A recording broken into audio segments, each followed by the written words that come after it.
4/6/2026 આ કણબીપીઠા ગામે ગુજરાત સરકારની યોજના જે છે દૂધ સંજીવની એ બાળકોને આ આંગણવાડી ખાતે અપાતી હોય છે અને આપ જોઈ રહ્યા છો કે જે કેટલા લાખોના ખર્ચે જે બાળકો માટે જે આ દૂધ આપવામાં આવે છે એ લાખો રૂપિયાનો વ્યય થાય છે અને તેની પાછળ કોણ જવાબદાર છે, કઈ એજન્સી જવાબદાર છે એ તપાસનો વિષય છે અને આ બાબતે ગંભીર રીતે ગુજરાત સરકાર એની તપાસ કરે ને આ જે ટેટ્રાપેક બનાવવામાં આવે છે એવી રીતના બનાવવામાં આવે છે અને વાહનો પણ એવા જ નક્કી કરેલા છે કે જેમાં ટ્રાન્સપોર્ટમાં દૂધ બગડે નહીં.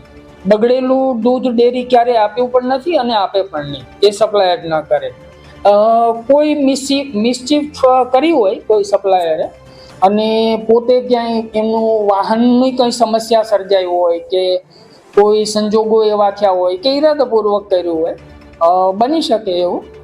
એ જ એકમાત્ર કારણ છે.